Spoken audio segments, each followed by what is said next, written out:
En France, il y a beaucoup de psychanalystes par rapport aux autres pays. C'est avec l'Argentine le pays qui détient le record de plus de psychanalystes par habitant. Il y a un lien avec les psychotropes?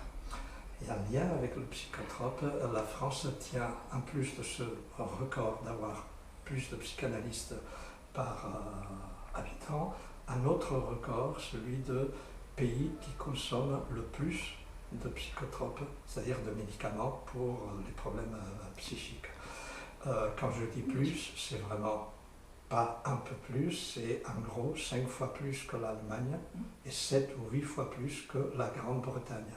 Alors le lien qu'il y a entre ces deux records n'est pas fortuit, c'est pas un hasard, c'est pas tiens c'est curieux, on a ceci et on a cela, on a ceci parce qu'on a cela, je m'explique, dans la mesure où dans la société française on ne connaît qu'une alternative, c'est-à-dire deux seules possibilités quand on a des problèmes, on va dire psy, soit aller voir le psychanalyste, soit prendre des médicaments.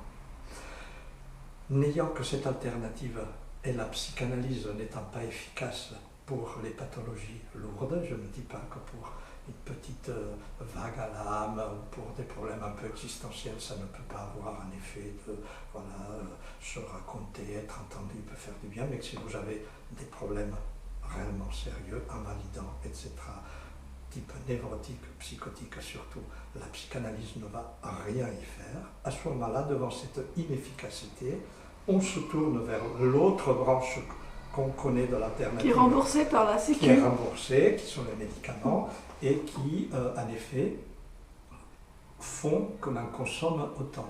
Parce que c'est remboursé aussi. Parce que c'est remboursé, mais aussi parce que ça a tout de même une certaine efficacité sur un certain nombre de troubles, quoi que les gens en disent.